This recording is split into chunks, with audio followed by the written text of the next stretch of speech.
시편 83편은 아삽의 이 시입니다. 특히 이제 비탄시 중에 하나로서 에돔을 비롯한 10개국의 이방 동맹국들이 이 여호사밧 통치하의 유다를 침공한 역사적 사건을 저작 배경으로 하여서 이 원수들에 대해 원수들의 이 공격에 대해서 하나님의 도우심을 구하면서 비탄시의 성격이 있지만 내용은 굉장히 저주 시편에 가깝다 할 수 있습니다. 그래서 하나님의 택한 백성을 멸하려 드는 원수들의 도모에 대해서 하나님께 고발하고, 하나님께서 과거에 이스라엘의 원수들을 징벌하신 것처럼 이번에도 그들을 심판하여 주시기를 간구하지만, 희한하게도 무조건하고 원수들에 대한 징벌과 민족의 구원만을 간구한 것이 아니라 나아가서 원수들의 불신앙적 행위에 대해서 하나님께서 공의의 보응을 해주시되, 할 수만 있다면 그들이 하나님 믿는 사람 되게 하소서, 이런 축복의 내용이 포함되어 있는 그런 시편입니다. 1절부터 하나님 침묵하지 마소서, 잠잠하지 마소서, 조용하지 마소서. 어떻게 보면 다 이제 같은 말이에요. 그런데 원어상으로 약간씩 다른 것은, 이제 침묵하다라는 표현은 죽은 사람처럼 아무 반응을 안 보이다, 이런 뜻이고요. 또 잠잠하다라는 것은 못 듣는다, 안 듣는다, 이런 표현이고요. 또 조용하다라는 것은 꼼짝도 안 한다, 손 하나 까딱도 안 한다. 근데 어찌됐든 하나님은 절대 그런 분이 아니시고, 그렇기 때문에 그런 하나님께서 제발 우리에게 응답하여 주소서, 우리의 기도에 반응하여 주옵소서, 우리를 위하여 일하여 주옵소서. 특히 하나님이 두 번 반복되지만, 첫 번째 하나님은 엘로힘이고요, 두 번째 하나님은 엘, 그래서 둘 다 강하다는 뜻이긴 하지만 조금 서로 약간 다른 어떤 이미지로 하나님을 표현하고 있습니다. 그러면서 왜 그런 기도를 하냐면, 주의 원수들이 떠들며 주를 미워하는 자들이 머리를 들었고, 그들이 주의 백성을 치려하여 관계를 꾀하며 주께서 숨기신 자들을 치려고 서로 의논하고 있는 중이기 때문입니다. 그래서 원래는 이스라엘의 원수이지만, 이스라엘은 누구의 백성입니까? 하나님의 백성이기 때문에 우리를 대적하는 자들은 곧 누구를 대적하는 거다? 하나님을 대적하는 거다. 우리를 미워하지만 실상은 누구를 미워하는 거다? 하나님을 미워하는 거다. 예수께서도 그랬어요. 세상이 너희를 미워하는 것은 당연하다. 그걸 이상하게 생각하지 마라. 왜냐하면 그들이 나를 미워했기 때문에 너희를 미워하는 거다. 우리도 그런 거 있잖아요. 우리가 예수님과 무관하면 누군가와 이야기할 때 불리할 게 뭐 있습니까? 안 그렇습니까? 미움당하고 조소당하면서 그 비난당할 일이 뭐가 있겠습니까? 그런데 뭡니까? 예수님 때문에 우리가 분명히 이런 일을 당하는데, 이게 우리 개인의 일이 아니라는 거예요. 영적인 일입니다. 영적인 일. 그래서 조금 있다가도 우리가 이제 주에 이제 복음을 전하겠지만, 그때 보면 희한하죠. 탁 외면하고 갈 때 그냥 안 먹는 사람도 있지만, 어떤 사람은 그 우리를 향한 그 경멸의 눈초리가 분명히 느껴지는데, 그건 우리를 향한 게 아니에요. 그 안에 있는 악한 영이 예수를 향해서 행하는 이런 모습이라는 거죠. 그러므로 그런 것 때문에 마음 상할 일이 없는 거죠. 주가 고난 당했으면 우리도 고난 당하는 거고, 주가 영광 받으셨으면 우리도 영광 받으시는 거고, 주와 연합된 자들의 삶입니다. 네, 그러면서 특히 원수들이 떠든다라는 소리는 막 흥얼흥얼 거리면서 의미 없지만 굉장히 어떤 이런 큰 소리를 내고, 특히 주를 미워하는 자들이 머리를 들었다는 것은 고개를 쳐든다, 이런 뜻으로 로시라는 말이 머리인데, 교만해서 그렇다. 이들이 왜 그런 행동을 하냐? 교만해서 그렇다. 교만함으로 주의 백성들을 치려고 자기들이 이렇게 의논하는데, 이들은 누구냐면 주의 백성이기도 하지만 주께서 숨기신 자, 주께서 보물처럼 여기는 자, 주님의 너무너무 아끼는 존재인 우리를 이들이 해하려고 합니다. 여러분, 영적 자의식, 내가 누군가, Who am I? 내가 누군가. 여러분, 내가 누굽니까? 아멘입니다. 우리는 하나님 딸들이에요. 우리 하나님의 자녀예요. 하나님 백성이에요. 심지어 예수님은 뭐라고 해서 우리 보고 너희는 나의 친구래요. 얼마나 가까운 사이인지 몰라요. 우리가 우리 스스로를 원수가 우리를 대적할 때 꼭 그 관계를 갖고 농락을 해요. 니까짓 게. 그럴 때 분명히 여러분께서 선포하십시오. 나는 누구다?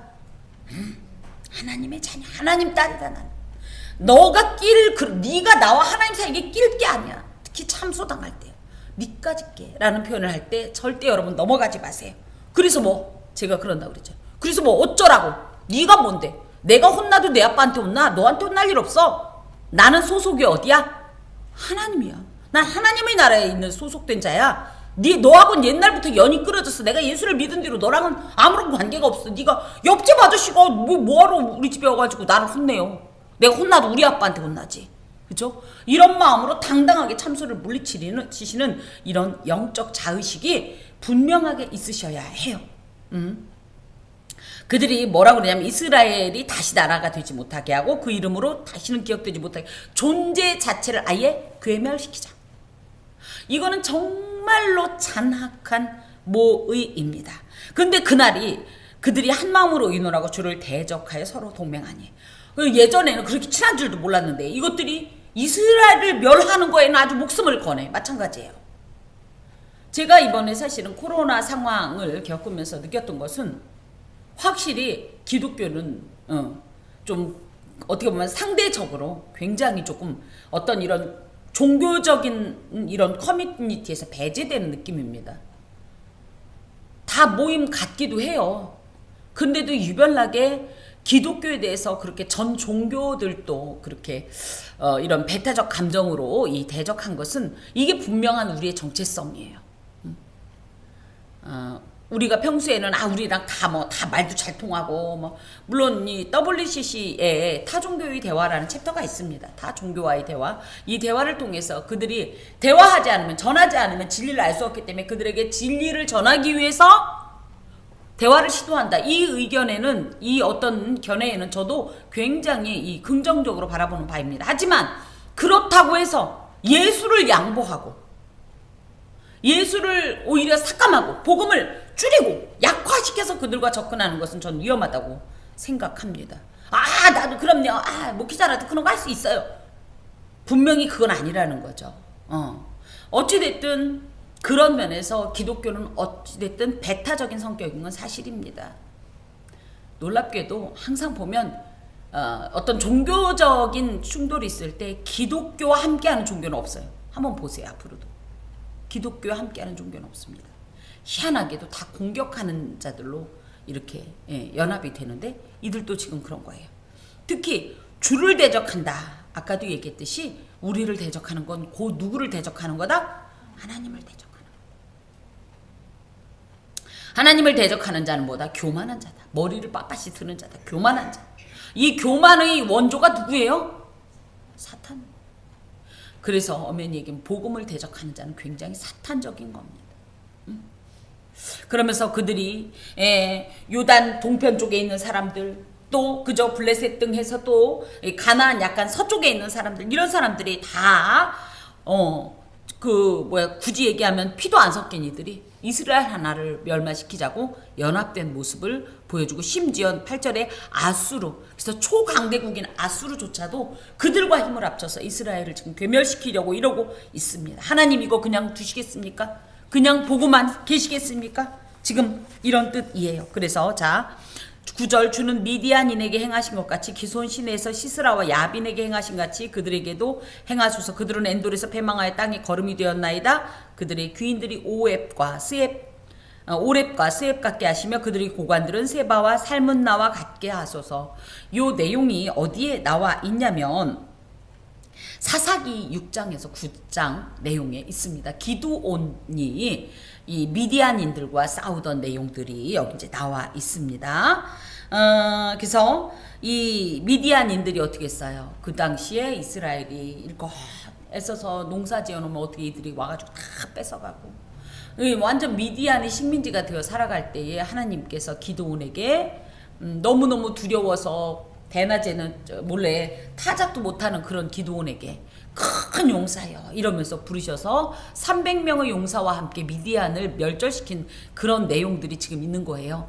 그런 거와 같이 그때의 이제 또 시스라와 야빈은요 사사기 4장에 나오는 드보라 이제 사사 드보라와 함께 겐 사람 헤벨의 아내 야엘이 어떻게 했어요? 시스라의 그저 관자놀이에 이 말뚝을 박았던 지금 그 얘기를 하고 있는 거예요. 다음에 이제 사사기에 그거 하겠지만 그 당시에 이 장막을 치는 일들은 남성들 우리는 어떻게 해? 밖에 나가서 텐트 남편은 쉬고 우리가 텐트 치나요? 안 하죠. 그런데 이스라엘은 아니에요. 여자들이 텐트를 쳤답니다. 그러니까 뭐예요? 망치질. 이 말뚝 박는 거인 여자들이 정말 이 뭐라 그래? 이런 거 고수라고 하나? 예. 요런 배경이 있습니다. 우리 같으면 생각도 못할 일이잖아요. 그런데 야엘이 이런 일들을 했었죠. 그런 것처럼. 그래서 시스라가 그렇게 죽으면서 완전히 미디안이 크게 이 대패한 이런 일이 있었어요. 특히 그들이 엔돌에서 패망하여 땅에 거름이 되었나이다. 이것은 9절에 패망한 장소와 그 결과로서 과거 승리를 하나님께서 다시 한번 재현해 주소서. 다시 한번 재현해 주소서. 또 그들의 귀인들이 오렙과 스렙 같게 하시며 이것은 이 사사기 8장에 있는 이 미디안 왕 이름이에요. 그래서 그때도 그들이 오렙은 오렙바위에서 스렙은 스렙바위에서 이렇게 하면서 또 이들에게 이런 공의를 집행했던 일이 있었습니다. 세바와 살문나 얘기도 지금 사사기 6장에서부터 9장, 그러니까 4장도 읽어보시고 6장 9장을 집에 가서 쭉 읽어보시면 이게 무슨 내용인지 여러분이 충분히 이해하실 것입니다. 그들에게 어떻게 해라? 패망하여 땅에 거름이 되게 해달라. 패망은 사마드라는 말로 그냥 단순히 조금 패배해서 가는 게 아니라 그 전쟁에 참여한 군인들이 모두 죽어서 완패, 멸절시켜달라는 이런 기도입니다. 특히 거름은 뭐예요? 거름. 우리는 거름을 좀 긍정적으로 볼지 모르겠지만 똥이나 이 거름처럼, 그러니까는 몹쓸 어떤 것들처럼 땅에 버려져서 완전히 소멸되고 이스라엘이 완전히 승리하기를 기도하는 그런 기도입니다. 여러분 기도할 때 기도의 방법 중에 하나가 뭐냐면 저도 이제 어렸을 때 그런 기도 훈련을 받았는데 기도할 때 내 생각만 하지 마세요. 하나님, 아브라함에 그렇게 말씀하셨던 하나님, 그 아브라함이 믿었던 하나님을 나도 믿습니다. 그 역사를 내게 베풀어 주소서. 기드온에게 역사하셨던 하나님, 다윗에게 역사하셨던 하나님, 이러면서 과거의 어떤 특히 이제 성경의 역사는 분명하니까 이런 어떤 사역을 두고 기도할 필요가 있어요. 엘리야에게 능력 주셨던 하나님, 바울을 통해서 전도의 이 지혜를 주셨던 하나님, 무슨 얘기인지 아시겠죠? 이렇게 기도하셔야 되고, 또 하나, 그래서 이제 제가 여러 번 반복하지만 내가 받은 은혜를 반드시 기억하고 있어야 돼요. 과거에 받았던 어떤 은혜랄지 또 누군가의 간증이랄지 이런 것들을 듣고서 휘발되지 말고 하나님 조혜련에게 역사하셨던 그 하나님, 왜 우리 아들 성현이에게 그렇게 역사 안 하십니까? 역사해 주소서. 이렇게 기도하자는 말이에요. 지금 이런 방식을 저희도 그래서 그렇게 배웠어요. 성경의 내용을 인용해서 하나님께 기도해라. 분명히 여기서도 마찬가지입니다. 과거의 역사, 우리 민족의 역사도 그렇고 우리 사회의 어떤 일들도 그렇고 하나님이 한강에 기적을 베푸셨던 하나님, 뭐 이런 식으로 뭐 병을 고치셨던 하나님, 이런 기도를 이렇게 드리면서 하나님 앞에 응답을 구할 수 있습니다. 자, 12절에 그들이 말하기를 우리가 하나님의 목장을 우리의 소유로 취하자 하였나이다. 이게 뭐냐면 이제 3절부터 계속 나오는 것처럼 그들이 의논한 내용이에요. 동맹한 내용이에요. 그게 뭐다? 우리가 하나님의 목장을 우리의 소유로 취하자. 결국은 뭡니까? 하나님의 목장이라고 할 것 같으면 하나님의 목초지인 가나안 땅을 자신들의 소유로 삼자. 여기에서 이렇게 표현한 이유는 뭐냐면 하나님이 지금 이 문제에 전격적으로 개입하셔야 되는 이유, 그게 뭐예요? 하나님 거를 얘들이 뺏으려고 해요. 우리는 누구다? 하나님 소유다. 우리는 하나님의 아주 너무너무 보배로운 그런 존재들인데, 그리고 이 가나안 땅은 특히 뭡니까? 자신들이 탈취한 것이 아니에요. 자신들이 정복한 게 아니에요. 뭐예요? 하나님께서 이미 자신들의 조상을 통해서 약속하셨고 그 약속을 하나님께서 직접 성취하셨고, 그래서 자기들을 이곳에 심으신 분 아닙니까? 이런 분의 이 소유를, 이 하나님의 소유를 이들이 빼앗으려 합니다. 그러니 어떻게 해야 돼요? 우리는 힘이 없으니 당신이 이 하나님의 목장인 우리를 보호하여 주소서, 지켜 주옵소서. 아까도 이제 말씀을 드렸지만 우리의 영적 자의식이 굉장히 중요합니다. 나는 어찌 됐든지. 사실은 이들이 이스라엘의 역사를 보면 이들이요, 하나님 앞에 온전할 때는요, 웬만하면 이런 위기가 일단 오지도 않습니다. 그리고 위기가 왔어도 어떻게 해요? 하나님이 더 앞서서 역사하시는 경우가 굉장히 많고요. 그런데 어떻게 보면 이런 절대절명의 위기에 있었다는 얘기는 뭐예요? 이들이 하나님 앞에 합당하지 않은 삶을 살았을지도 몰라요. 그런 결과 때문일 수도 있어요. 그런 징계 때문일 수도 있어요. 무슨 얘기인지 이해가 가시죠? 우리 삶도 마찬가지입니다. 물론 100%는 아니지만 어떤 일은 내가 생각해도 이 일은 나의 잘못으로 이런 일이 일어났어 하는 일들이 왜 없겠어? 있어요. 그런데 그러니까 내가 잘못했으니까 내가 책임진다. 이건 교만입니다. 이건 뭐예요? 예를 들어 밖에 나가서 무슨 큰 어려운 일을 겪었어요. 아버지가 무슨 일이냐? 내가 도와줄게 했더니 아니에요. 이 일은 내가 해결할게요. 할 수도 없으면서 이런 거하고 똑같은 거예요. 어떻게 해야 돼요? 하나님, 아까도 말씀드렸어요. 내가 비록 과거에 어떤 허물이 있고 잘못이 있고 어리석음이 있었더라 할지라도 난 이걸 아버지하고 해결할 겁니다. 이건 사적인 관계, 사적인 문제라고 생각을 하는 거예요. 이해가 가시죠? 하나님과 나는 이런 사적으로 얘기해서 풀면 돼요. 내지는 하나님께 회개하고 돌이키면 돼요. 하지만 이런 어떤 공적인 문제에 있어서 당신이 개입해달라고. 왜? 나는 당신 자식이니까. 분명히 우리가 이런 걸 가지고 인간적으로 생각할 때 우리의 어려움은 마치 우리가 감당해야 할 과제인 것처럼 생각하지만 이것도 마귀가 속이는 거예요. 우리는 애초부터 감당할 능력이 없어요. 그걸 분명히 인식하셔야 돼요. 그리고 인정하고 자꾸만 마귀가 뭐라고 야 양심적으로 네가 뭘 잘했다고 하나님 앞에 기도하냐. 이 문제 네가 알아서 아니에요. 이게 절대 하나님의 음성이 아닙니다. 하나님께 맡기라는 건 뭐예요? 내가 할 만한 건 내가 하고 나머지 못하는 걸 맡기라는 게 아니에요. 설령 내가 할 수 있는 것 같아 보여도 그것은 불완전할 수 있고 오히려 어리석음이고 오류이고 왜곡일 수 있어요. 하나님께 아예 맡기는 거, 할 수 있는 것도 맡기는 거예요. 그때 하나님은요 정말 우리에게 좋은 것을 허락하세요. 좋은 것. 우리가 생각할 때 이게 좋은 것 같아서 선택하는데 결국은 이 결과가 썩 좋지 않은 경우가 굉장히 많아요. 근데 뭡니까? 한 걸음 한 걸음을 하나님 이건 어떻게 할까요? 하나님 저건 어떻게 할까요? 계속 물으세요. 대답을 해주시건 안 하시건 내가 듣든 못 듣든 하나님 대답하는데 우리가 못 듣는 경우가 많은데 못 들어도 계속 물어보세요. 하나님 이럴 때는 어떻게 했으면 좋겠어요? 저럴 때는 어떻게 했으면 좋겠어요? 나는 일단 질문을 던져놨고 하나님께 방법을 구해놨고 그럼 이제 어떻게 해요? 하나님께서 주시는 마음을 따라 가는 거고 만약에 내가 그걸 모르겠어요. 그래도 나는 뭐 했다? 일단 기도했다. 근데 가짜로 그냥 습관적으로가 아니라 진짜 마음으로 하나님께 구해놓으세요. 하나님께서 나중에 나는 그거 그냥 한 말인데 라고 할 정도의 가벼운 의논조차도 나중에 뭐 기가 막힌 역사를 만나게 된다라는 사실이죠. 예, 우리의 모든 일은 하나님의 일입니다. 이런 믿음으로 하나님을 의뢰하십시오. 자, 나의 하나님이여 그들이 굴러가는 건물 같게 하시며 바람에 날리는 지푸라기 같게 하소서. 나의 하나님이여 엘로하이. 하나님은 누구의 하나님? 뭐 아브라함 내 하나님, 다윗 내 하나님, 바울의 하나님, 뭐 솔로몬 내 하나님뿐 아니라 누구 하나님? 그들과의 그 관계처럼 나도 하나님과 그 관계예요. 저번에도 말씀드렸지만 하나님은 나를 특별히 사랑하세요. 그러면 너는 좋겠다. 하나님이 그렇게 너를 특별히 아니요. 그럴 때 얘기해야 돼요. 맞아. 하나님은 나를 특별하게 생각하셔. 나를 특별하게 더 이뻐하셔. 나를 특별하게 아끼셔. 사랑하셔. 다 특별해. 다.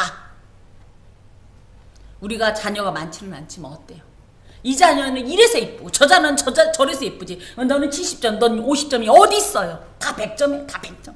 아니 줄 수만 있으면 1000점 만점을 줄 거예요. 하나님 마찬가지. 그래 너는 똑바로 했으니까 너는 100점. 넌 20점. 이런 거 없어요. 부족해도 우리는 하나님의 자녀이기 때문에 하나님은 일단은 무조건 이뻐하세요. 다만 많이 받은 자에게 많이 요구하는 것이 많이 사랑받는데 그것에 대해서 많이 온전히 화답하지 못했다. 그럼 하나님께서 때로는 그걸 책망하시겠죠. 야 임마 내가 너를 그렇게 믿고 그렇게 아끼건만 넌 왜 그러니? 이런 책망을 듣겠죠. 하지만 그 관계는 뭐다? 특별한 관계. 특별히 아낌받는 우리는 하나님의 소유입니다. 세귤라 보배 보석 하나님은 우리는 다 뭐예요? 그냥 보석 같은 존재예요. 자, 그런 나의 하나님께 이제 기도하는 거예요. 이런 저주입니다. 굴러다니는 건불, 바람에 날리는 지푸라기. 건불이 뭔지 알죠? 지푸라기가 뭔지 알죠?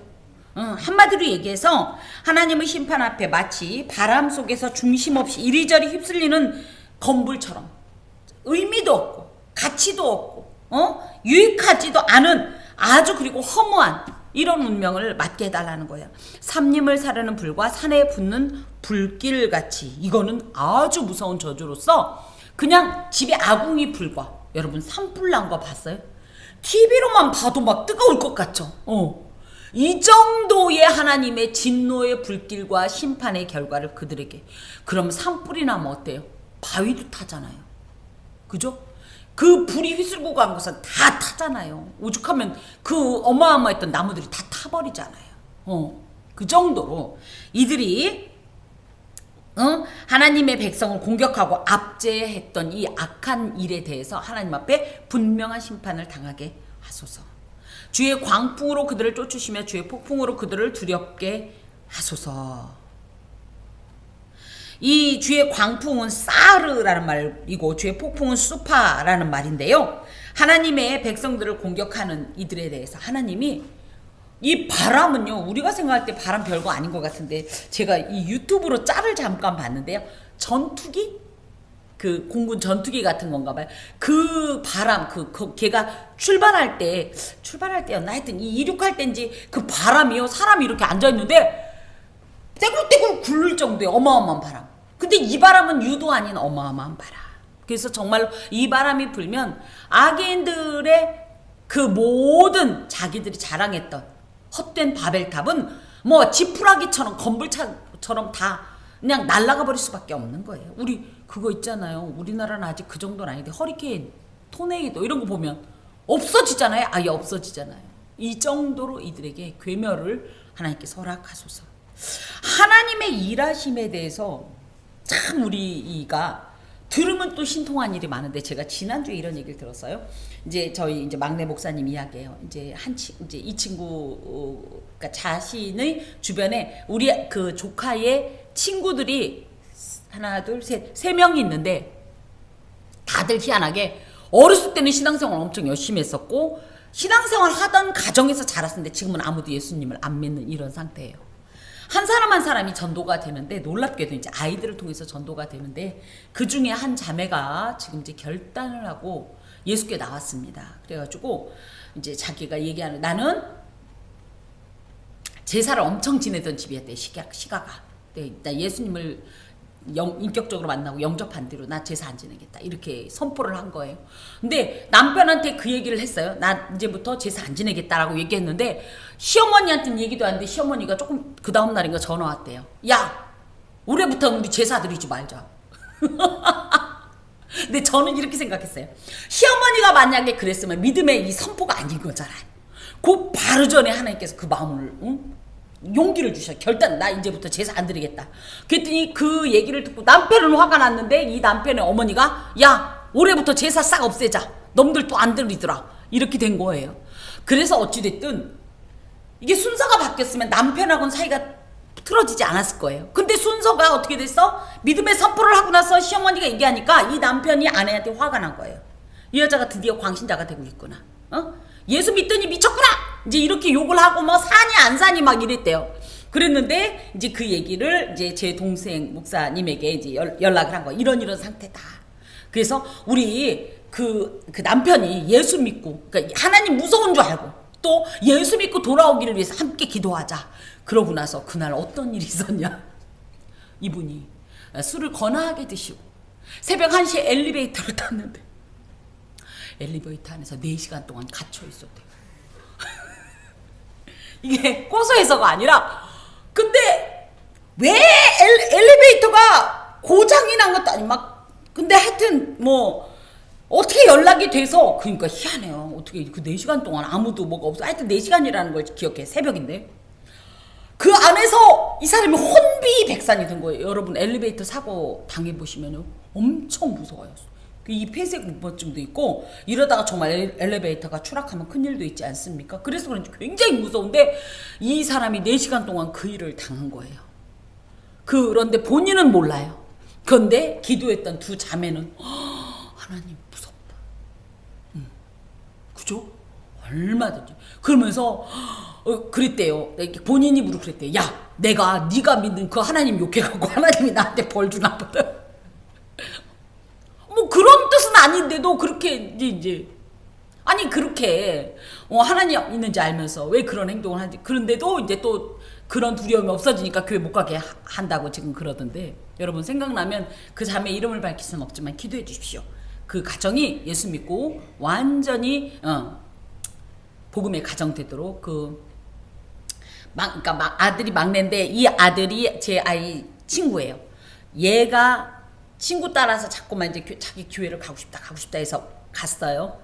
그러니까 이제 이 아이가 교회 갔더니 예수님 안 믿으면 천국 못 간다 그러니까 막 이 아이가 우리 엄마 아빠 천국 못 가면 어떡하냐 대성통곡을 해가면서 엄마 빨리 교회 가자고 막 이래서 이제 엄마가 왔어요. 근데 그 집 이제 그 아이의 누이가 이제 나이 차이는 많이 나는데 고3인가인데 거의 학교에서 탑이었었는데 이 뭐랄까 뭐라고 그래야 되지, 그 압박감으로 조금 지금 정신적으로 문제가 있어요. 그런데 하나님이 그 가정을 이끄는 방법이에요 지금. 네, 하나님은 이렇게 일하십니다. 때로는 광풍같이, 폭풍같이, 삼림을 사르는 불같이, 때로는 아주 세미한 음성, 아무도 알지 못하지만 그 마음을 순식간에 어루만지셨어요. 하나님은 이렇게 일하시죠. 자, 그런데 이제 이렇게 기도해놓고 16절을 보자고. 여호와여 그들의 얼굴에 수치가 가득하게 하사 그들이 주의 이름을 찾게 하소서. 이제 이 앞부분까지 그들의 얼굴에 수치가 가득하게 하사. 하나님, 우리가 왜 이 12절에 말을 했을까? 우리가 하나님의 목장을 우리의 소유로 취하자. 왜 이런 생각을 했을까? 그러면서 그런 생각을 한 자들이 완전히 완패했으니까 너무너무 수치스러운데, 그러고 나서 뭐다? 주의 이름을 알게 하소서 그랬으면 뭐예요? 와, 진짜 얘네 이 하나님 여호와 같이 센 분인가 봐 정도일 텐데 뭐라고 해요? 찾게 하소서. 이게 뭡니까? 원수를 진정 사랑하는 방법이 뭐예요? 예수 믿게 하는 거 아니겠습니까? 그래서 뭡니까? 그들이 이제 이런 수치를 당했지만 이 일로 인해서 우리 하나님이 누구인가를 알게 하시고 그 하나님께로 돌아오게 하소서. 보통은 우리는 어떻게 원수를 위해 기도할 때 아주 그냥 시도 안 남기고 그냥 싹 다 그냥 이렇게 기도하는데, 진정한 성숙한 신앙인은 어떻게 돼요? 진짜 원수 갚는 게 뭐예요? 예수 믿게 하는 거예요. 왜냐? 예수님을 믿으면 본인이 어떻게 살았는지가 보이면서 그것 가지고 하나님 앞에 해결을 할 거, 회개할 거, 우리한테도 사과하겠지. 근데 그가 쫄딱 망해봐요. 만약에 저주의 기도를 했어요. 그때 쫄딱 망했어요. 보는 내내 늘 양심이 가책 느껴요. 네, 제가 약간 그런 적 한 번 있어가지고 그냥 가다가 그냥 확 주저앉아라 그랬더니 진짜 갑자기 그날 밤에 새벽에 발 때문에 응급실 갔다니까요. 어떤 분이 전 그분 들을까봐 얘기도 못해요. 제가 가서 그 발을 붙잡고 얼마나 미안해서 그 퉁퉁 부은 발을 붙잡고 막 울면서 기도했더니, 나는 내가 어제 그 저주 내린 것 때문에 미안해. 주여, 속으로만 죄송합니다. 주여, 이 기도를 이렇게 신속히 들어주시다니 막 이렇게 기도했는데, 이분은 목사님이 오셔서 냄새나는 자기의 발을 붙잡고 울면서 기도했대요. 아유, 해석이 이렇게 달라. 얼마나 찔리는지 몰라요. 하지만 진짜 하나님의 원수가 하는 방법은 그렇습니다. 원수를 사랑하는 방법이 예수 전하는 거, 예수 전하는 거. 난 이 기도가 너무너무 귀합니다. 여호와라 이름하신 주만 온 세계의 지존자로 알게 하소서. 결국은 이들이 뭐예요? 하나님의 영광을 인정하는 것이 물이 바다를 덮은 것 같이 온 땅에 충만해서 그들도 여호와의 영광을 인정하고 그들 또한 하나님 앞에 나와 주님을 찾고 복을 누리게 하소서. 이 성숙한 신앙인의 기도의 자세라고 봅니다. 이것이 물론 그들을 위한 것도 있겠지만 이것을 통해서 우리 하나님의 영광을 드러내고자 함입니다. 그래서 성도의 모든 기도의 초점은 하나님의 영광이 우선적인 거예요. 악을 행했던 원수들이었으나 그들이 주께로 돌아오길 기원하는 성숙한 어떤 신앙의 어떤 모습들, 이것이 진정한 원수를 갚는 방법이지만 이것이 뭐다? 사랑의 극치입니다. 원수를 사랑한 가장 모범이 누구예요? 예수님 아닙니까? 우리가 전에는 하나님과 원수였어요. 그 원수를 사랑하사 친히 자신의 몸을 버리시고, 그래서 우리를 구원하신 이 사랑의 모범을 쫓아 우리도 그렇게 행해야 하는 겁니다. 우리 삶 가운데 때로는 하나님이 침묵하시는 것 같고 잠잠하고 조용한 것 같은 때가 분명히 있습니다. 하지만 다시 한번 말씀드리지만 하나님은 우리가 느끼기에 침묵하고 잠잠하고 조용한 것 같지만 하나님은 지금도 일하고 계십니다. 우리의 되어가는 일을 위해 또 그 일로 인하여서 하나님의 역사를 이루시지요. 제가 지난주에 기도하면서 그런 영감을 받았습니다. 조각가가 처음에 모든 그림도 마찬가지예요. 특히 조각가가 어때요? 커다란 덩어리를 하나 앞에다 놓고 뭘 쪼개고 있어요. 그럼 뭐 하는지 알아요, 몰라요? 당최 알 수가 없어요. 뭐 하려고 저러나? 근데 어때요? 점점 시간이 지나면 이 조각의 형태가 나오고 그로 인해서 비로소 우리가 작품으로 보는 거예요. 하나님도 마찬가지라. 지금 뭐 하고 계신 거예요? 우리의 삶을 지금 조각하고 계신 거예요. 우리에게 주시려고 아름답게. 그런데 사실은 처음에 시작할 때 우리가 이 하나님의 일을 가늠이나 하겠어요? 하나님이 무슨 일을 하려고 그러는지, 왜 나한테 이런 일을 하시는지 알겠냐고요. 하나님만 하시죠. 근데 어느 날, 그죠? 하나님의 이 계획, 하나님의 조각, 작품이 우리의 삶을 통해서 이제 완성이 되는 날이 있어요. 그럼 그때서 아는 거예요. 아, 하나님이 이렇게 하려고 이거 하셨구나. 이게 없으면 안 됐으니까. 무슨 얘기인지 이해가 가세요? 근데 다만 이런 건 있어요. 돌을 조각한다고 칩시다. 돌이 다 같은 어떤 이런 재질이면 좋겠지만 꼈어. 뭐가? 절대 안 깨지는, 정말 징그럽게 안 깨지는 어떤 그런 부분이 끼었어. 그럼 어떡할까요? 계속 거기를 쪼아야 되겠죠. 그래야 조각을 만들죠. 우리가 하나님 앞에 조각이 되어서 이 조각품이 되고자 할 때 우리에게 하나님에게 굴복하지 않고 하나님 앞에 대적하면서 하나님 앞에 합하지 않은 것들을 계속 붙들고 있으면 그 부분이 어떻게 될까요? 계속 하나님의 정으로 쪼임을 받을 수밖에 없어요. 그럼 하나님은 이거 포기하고 다른 데로 넘어갈 수가 없어요. 무슨 얘기인지 이해가 가세요? 그래서 우리 삶 가운데 반복적으로 그 일이 계속적으로 일어나고 있다? 그건 뭐예요? 내가 빨리 이 일을 하나님 앞에서 토해내버려야 되는 거예요. 이게 손절해버려야 되는 거예요. 그로 인해서 하나님의 이 역사가 가속화된다라는 사실이죠. 믿음으로 보고 또 살피면 다 알게 되지요. 하나님께서 우리의 모든 삶을 주관하시고 계획이 계심을 또 완성하심을 믿고 의지하면서 우리의 모든 걸음을 주께 맡겨야 합니다. 기도하겠습니다. 주님, 맡길 수 있는 믿음을 주옵소서. 나는 할 수 없고 내가 하면 온전하지 못하다는 것을 인정하게 하시고 주여 참 지혜롭게 주께 모든 것을 맡기고 의뢰하면서 주께서 주시는 음성, 인도하시는 그 방향, 또 그 표대를 향하여 나아갈 수 있도록 도와 주옵소서. 하나님, 이제 우리가 말씀 듣는 것을 끝내고 주의 복음을 전하려 합니다. 말하지 않아도 그들 속에 그리스도의 사랑이 알알이 박히게 하시고 뜨거운 그리스도의 사랑의 피가 그들의 혈관을 타고 흐르게 하여 주시옵소서. 우리가 나누는 것은 건빵이고 우리가 나누는 것은 차일지 모르겠으나 이것이 주께서 베푸시는 성만찬이 되어서 이 건빵이 그들에게 주님의 살로, 이 건강차들이 그들에게 주님의 피로 능력으로 역사되어서 그들이 예수 믿게 하여 주시옵소서. 그들이 참으로 연약한 믿음이 강건하여지고 쇠약하여졌던 아버지 신앙의 길이 다시 한번 견고하여지며 흥왕하고 왕성하는 역사를 베풀어 주시옵소서. 주 앞에 드리는 이 모든 시간, 주님의 권속들의 손길과 그들의 영적인 모든 일에, 그리고 계획과 간절한 소망 위에 하나님 크시는 종 베푸사 신속한 응답과 만족한 은혜를 누리게 하여 주시옵소서. 감사하고 예수 그리스도의 이름으로 기도하며 주님의 기도를 드립니다.